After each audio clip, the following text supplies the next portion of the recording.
right, guys. Well, my name is Mike Halbin. I'm with Jewelry Ecomm. We've got Adam here from Jewelers Mutual. He's going to do an awesome presentation.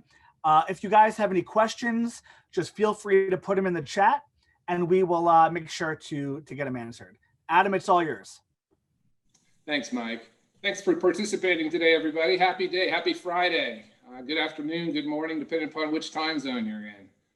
Thanks for dialing into this. So I'm here to talk to you today about leveraging technology to help advance your business. My name is Adam Garrity. As Mike said, I'm with Jewelers Mutual. I'm Vice President of Platform Operations, and I run the Zing platform for Jewelers Mutual. My pleasure to be here with you today. I'm going to start off really going through some key points, but first, just a little bit about Jewelers Mutual. You know, Jewelers Mutual, since 1913, we were founded by jewelers for jewelers. We have received 33, actually 34 consecutive A+ Superior AM Best ratings at this point. Nearly 10,000 jewelers and commercial customers served. Personal jewelry customers were achieving just a 4.8, almost 5-star rating. And we have several specialty programs catered to the jewelry industry, really raising the tide of the jewelry industry, whether it's our insurance-related products, warranty products, or some of the tools that we'll talk about today that are free for everyone to use and there to help you be more efficient as you operate your own business. So today's technology landscape, 2020, which is when this report from Cisco was done, was really a crazy year for us all, right? A lot of unexpected happenings in 2020, and a lot of things that really were just building upon things that have been happening from a digital perspective. Cisco put together a report about small business digital transformation, and some key items kind of surfaced from that I'll share with you here.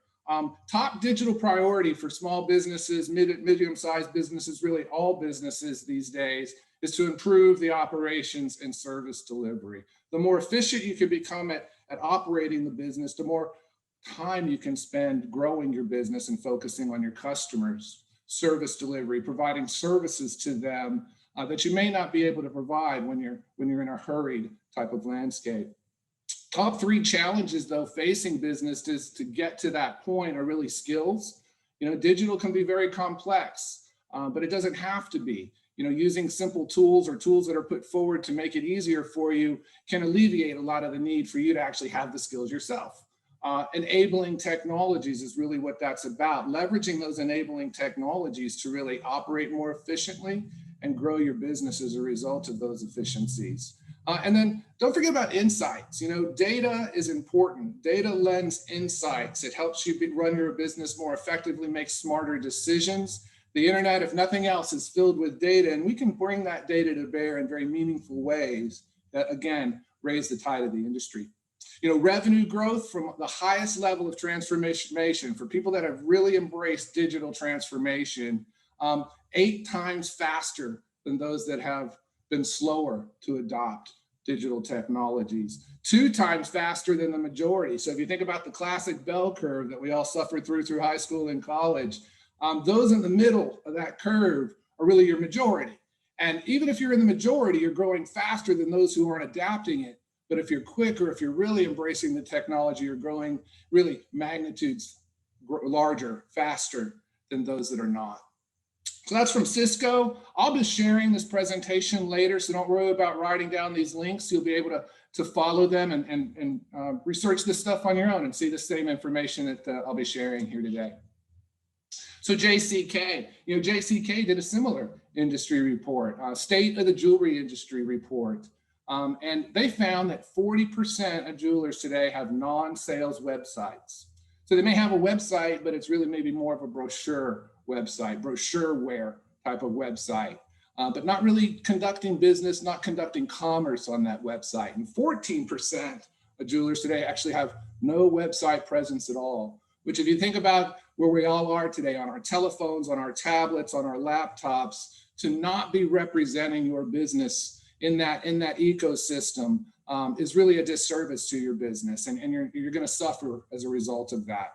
56% without e-commerce do plan to change within the next year. If nothing else, 2020 has revealed that you can no longer trust, or certainly you can trust, but you can no longer depend solely upon your local geography to drive the business you need. You need to expand, and digital allows you to do that, not just efficiently, but exponentially in terms of reach.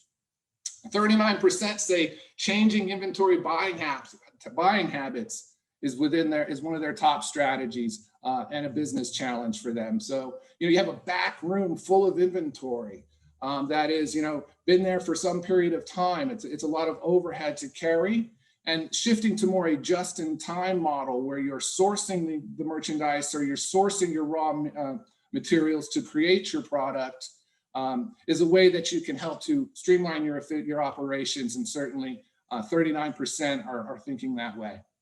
53% of retailers depend on digital tools to connect with customers. So not as large a number as you might think. If you think about the first bullet point, 40% have non-sales websites, 14% have no website at all. 53% of retailers in general depend on digital tools to connect with their customers. And if you're embracing digital tools, your customers are using them, you should be too. Again, I'll be sharing this presentation so you can have access to these surveys offline. So digital commerce 360 online, also jewelry industry report. Over 15% of total spending on jewelry in the United States is transacted online. 15% of total spending is done digitally. 14% of jewelers don't have a website. 15% of all of the market is online. And if you're not online and you're not conducting commerce in some way online, then you're missing out on a tremendous opportunity to not just sustain your business, but to grow your business. Of the top 1,000 e-tailers, so e-retailers, people who are primarily online, selling online in North America, the 42 retailers, pardon me, I went forward one slide there. For the 42 retailers that primarily sell jewelry sold $5 billion worth of online in 2018. So that was up 14.2%. $5 billion in 2018. I tried to find some more current surveys. I will absolutely push more data out as it's made available, but you can expect that number continued to grow in 2019 and throughout 2020. In fact, as I share the next slide with you here, this one does go through 2020. And this is a really impressive slide. There's a lot of information here, so I'm going to talk through it a little slowly and let that graphic really make an impact for you. So I'll speak to the graphic first. That top line, that squiggly line, represents mall stores and their sales.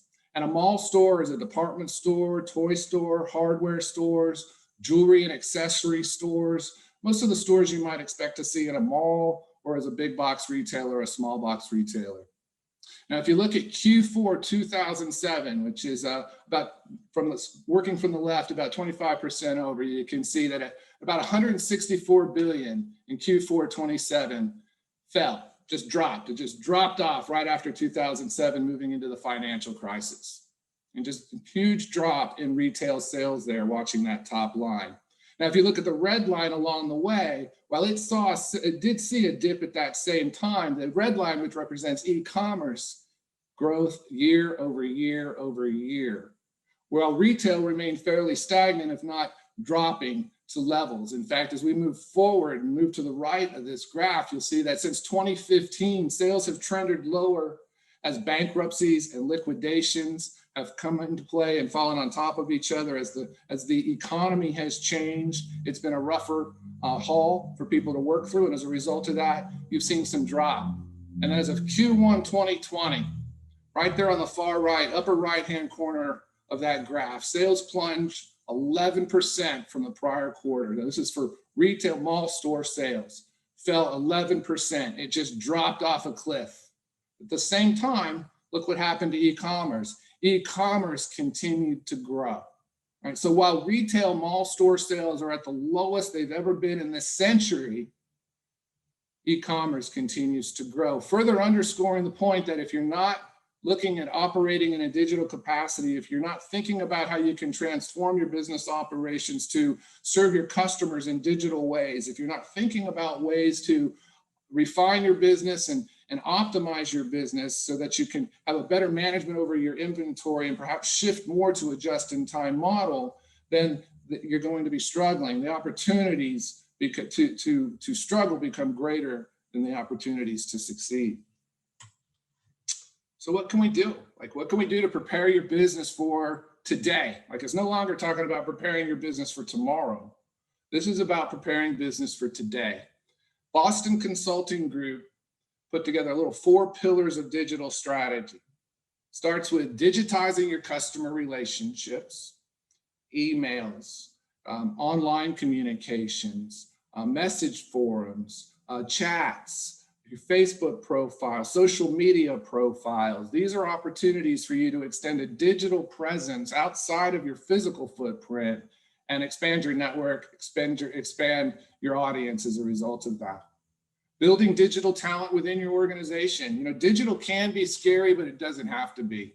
Anybody can do it these days. In fact, if you have a telephone these days, believe it or not, you're already using the technology. You're already interacting with most of the technology that you would want to start to leverage to be successful with your business, whether it's social media or pushing out text messages or leveraging email messaging to strengthen your customer relationships and create new customer relationships.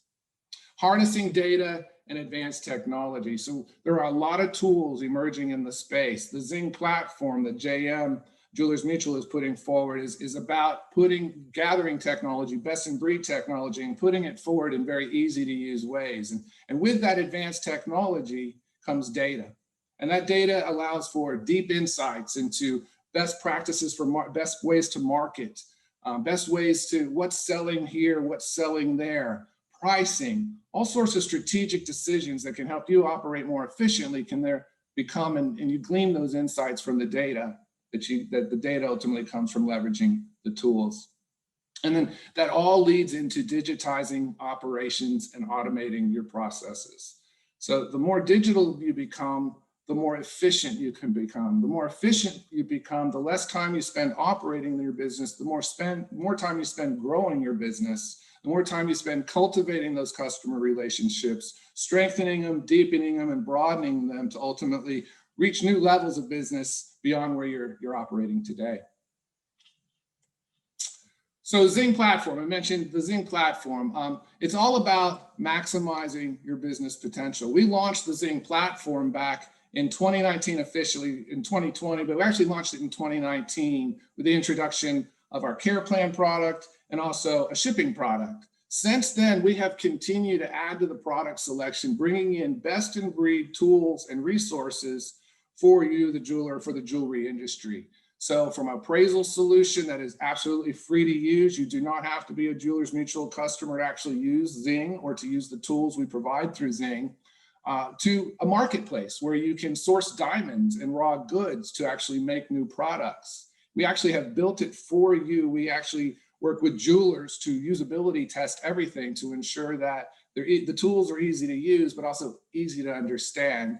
And we make these available to everyone in the industry. So free to access the Zing platform. And we create these seamless experiences for you so that you can kind of spend the majority of your day growing your business and really focus on operating your business as needed and spend less time with the heavy lifting there and more time selling.